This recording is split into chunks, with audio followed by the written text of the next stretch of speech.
Olá! Hoje a gente vai mergulhar numa história profissional, assim, bem diferente. Daquelas que fazem a gente parar e pensar, ué, como assim? Uhum. Vamos falar do Chico Assis.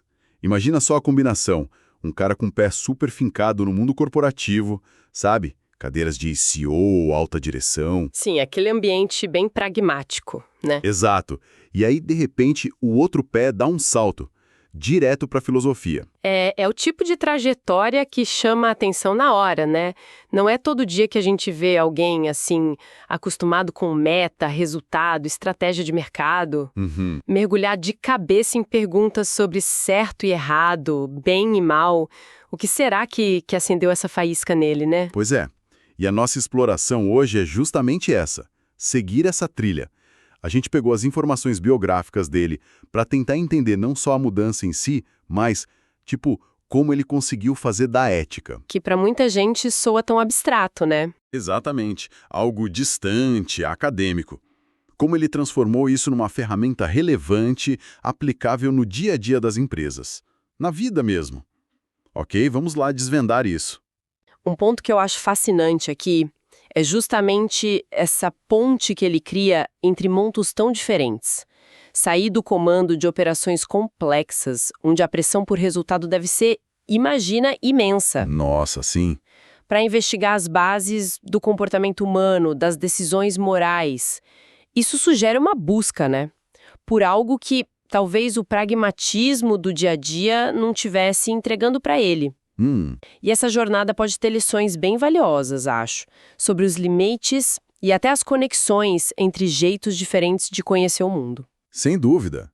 Então, vamos começar pelo começo, pela base corporativa dele. A formação inicial do Chico Assis foi em comunicação social, com foco bem específico em publicidade e propaganda. Ah, clássico, para quem mira marketing, comunicação. Sim. E não parou por aí. Complementou com administração de empresas. Uma receita, digamos, bem tradicional para quem quer chegar ao topo no mundo dos negócios, né? Com certeza. É um background bem sólido para liderança em marketing, comunicação ou gestão geral mesmo.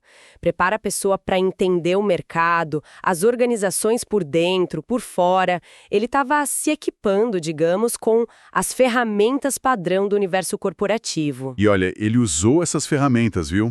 A carreira decolou. Foi CEO, foi diretor em empresas de portes variados, nacionais e multinacionais. Uhum. Dá para imaginar ele no comando desses, sei lá, transatlânticos corporativos, gerenciando equipes, metas, aquela pressão toda por resultado. Exato, vivendo aquilo na pele. E como se não bastasse, em 2002, ele ainda foi lá e fundou a própria consultoria, focada em processos e gestão. Ou seja, o cara estava totalmente imerso nesse ambiente. Exato. Um líder com experiência prática na veia mesmo. Ele não estava só lendo sobre gestão em livros. Estava ali, no campo de batalha, né? Enfrentando a complexidade das organizações, as decisões difíceis que caem no colo de um líder. Pois é. E é justamente por estar tão dentro desse mundo que a virada dele fica ainda mais intrigante. O que será que faltava ali, né? Aí é que a história ganha um tempero diferente. Chega o tal do ponto de virada.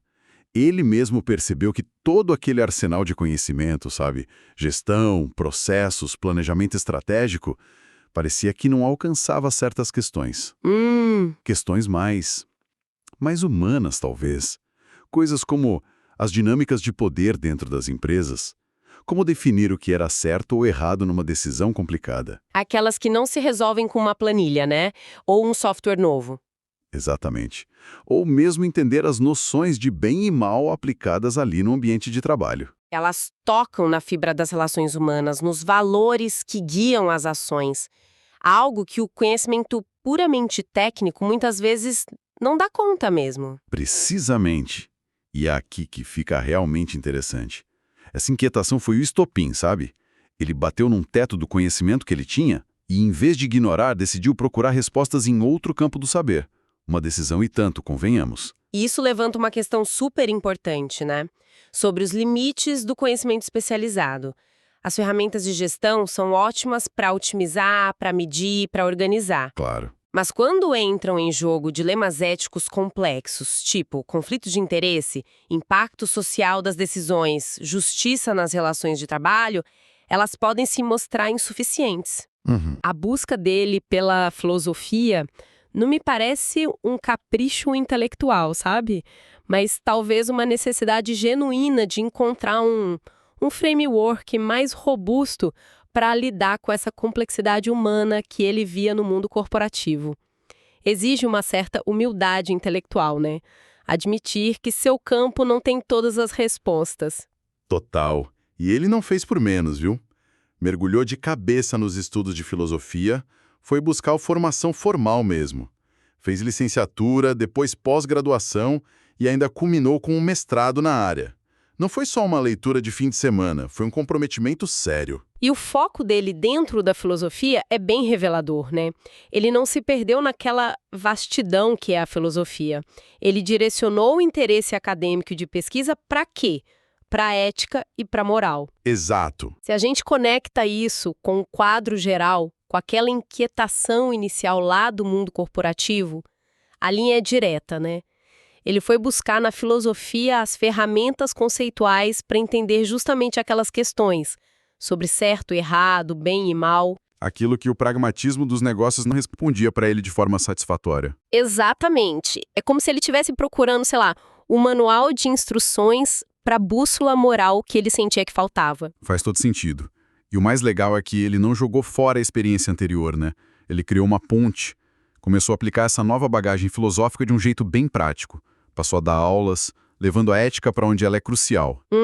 Por exemplo, lá no Centro Universitário São Camilo, ele lecionou ética em gestão e até bioética. Olha que interessante isso.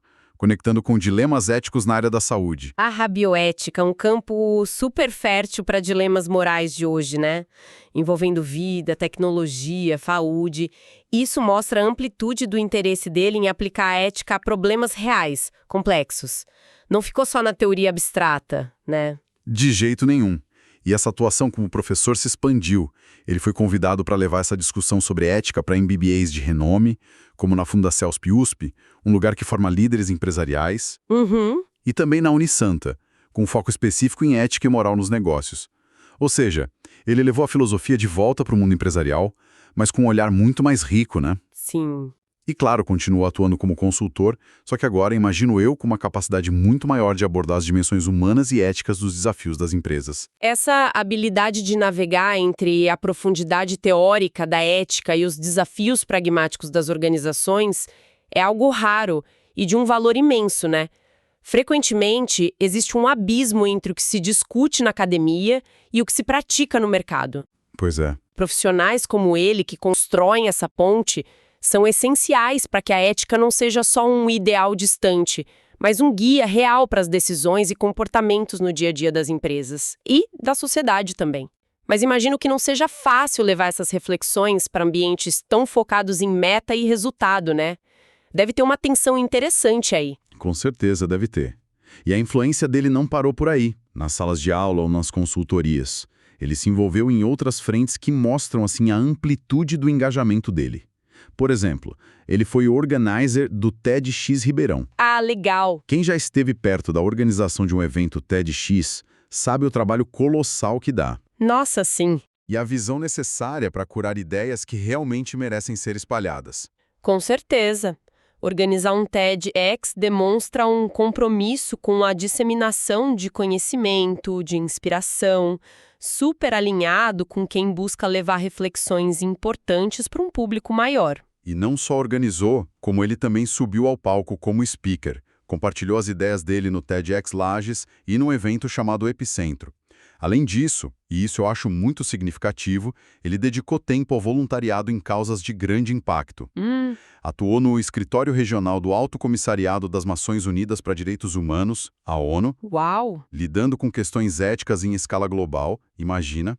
Foi voluntário no CVV, o Centro de Valorização da Vida, que faz um trabalho essencial Fundamental. na prevenção do suicídio, e também no MSF, os Médicos Sem Fronteiras, uma organização que atua em cenários humanitários super desafiadores pelo mundo. É notável, né? Como essas atividades voluntárias se conectam diretamente com o foco dele em ética e moral. Não é só um interesse intelectual, É um compromisso prático mesmo. Exato. O voluntariado no CVV, na ONU Direitos Humanos, no MSF, são formas de colocar os princípios éticos em ação, sabe? De contribuir diretamente para a dignidade humana, para o bem-estar, para a justiça. Mostra uma coerência muito grande entre o que ele estuda, ensina e vive. A ética, nesse caso, não fica só no discurso, ela se traduz em fazer a diferença. Com certeza. E essa dedicação toda também resultou em conhecimento registrado, né? Ele se tornou autor de vários livros que viraram referência na área. A produção literária dele reflete bem essa ponte entre teoria e prática. Tem desde guias bem aplicados, tipo Código de Conduta e Princípios Éticos, que é direto ao ponto para as empresas. Tem a série Reflexões Éticas e Agir Moral, que explora tanto o pensamento às pensatas quanto os desafios concretos, os dilemas. O que sugere uma abordagem bem completa, né? Não só pensar sobre a ética, mas também saber como agir diante de situações morais complexas, que raramente são preto no branco. Exato. E ele foi além. Escreveu mitos sobre ética e moral, para desfazer alguns equívocos comuns que atrapalham a aplicação da ética. Ótimo isso! Tem um livro focado em ética em movimento, soluções práticas para o segmento de tecnologia, um setor cheio de dilemas éticos novos, né? Nossa, demais! E até um curso básico de ética e moral, mostrando essa preocupação em tornar o tema acessível para todo mundo. É um trabalho bem consistente e direcionado. Sem dúvida, publicar livros é uma maneira poderosa de organizar, aprofundar e compartilhar o conhecimento de forma duradoura. Alcança muito mais gente e ajuda a estruturar o debate sobre ética na sociedade para além dos círculos acadêmicos ou empresariais imediatos. E por falar em compartilhar conhecimento, parece que ele não pretende parar tão cedo, não. A gente tem informações de que o Chico Assis está preparando uma nova leva de conteúdos. Ah, que ótimo! Textos, vídeos, reflexões. Sempre com essa pegada de ética e moral aplicadas ao nosso cotidiano e também ao ambiente das organizações. Excelente notícia! E a ideia, pelo visto, é distribuir isso por diversas plataformas. Ou seja, um esforço claro para levar essa discussão para onde as pessoas estão hoje em dia, né? Tornando a reflexão ética algo mais presente e talvez menos intimidante no dia a dia. O que é extremamente necessário. A gente vive numa época de transformações muito rápidas e dilemas éticos que surgem a todo momento na tecnologia, na política, nas relações sociais, na economia. Sim. Ter acesso a conteúdos de qualidade que ajudem a gente a pensar criticamente sobre essas questões, com clareza, com profundidade, mas de um jeito acessível, é fundamental. Essa iniciativa dele mostra um compromisso contínuo com a educação ética para um público amplo, sabe? Uma missão que parece ir além do trabalho formal dele. Exatamente. Então, fazendo um balanço rápido da nossa conversa de hoje, percorremos essa trajetória bem singular do Chico Assis, né? Aquele salto impressionante do mundo dos negócios para a filosofia. Mas não como uma fuga, e sim como uma busca por ferramentas mais adequadas para lidar com questões profundas. Vimos como ele se dedicou a construir pontes, conectando a teoria ética com a prática corporativa, com a educação e até com o voluntariado. Uma jornada que lembra a gente que às vezes as respostas mais importantes não estão no caminho mais óbvio, né? E que a busca por sentido, por um agir mais consciente, pode redefinir uma carreira inteira. Então, o que tudo isso significa? Para mim, a história do Assis é um lembrete poderoso sobre a importância de não nos acomodarmos com respostas fáceis ou só técnicas, principalmente quando as nossas decisões impactam outras pessoas. Com certeza. Mostra o valor de cavar mais fundo, de buscar fundamentos éticos para as nossas ações. É um exemplo inspirador de como a filosofia, especialmente a ética, pode ser incrivelmente prática e relevante para os desafios do mundo real. Sem dúvida. Figuras que se dedicam a essa tradução, a tornar a reflexão ética acessível e aplicável em diferentes contextos, como negócios, tecnologia, saúde, causas sociais, são cada vez mais cruciais. Elas nos oferecem lentes para enxergar melhor os dilemas morais complexos da nossa era e, quem sabe, ferramentas para tentar navegar por eles de forma mais responsável e mais humana. Perfeito. E para deixar uma sementinha de reflexão aí no ar, em que momentos, na nossa própria vida profissional ou pessoal, a gente sente que o nosso kit de ferramentas habitual, seja o conhecimento técnico, a experiência prática, as convenções sociais, parece insuficiente. Hum, Quando a gente se depara com aquelas questões mais cabeludas, sabe? Que tocam em valores, injustiça, no impacto humano das nossas escolhas, e percebemos que falta algo. Que tipo de busca, talvez fora da nossa área de conforto, uma trajetória como a do Chico Assis pode inspirar a gente a fazer? Fica aí a provocação para cada um levar consigo.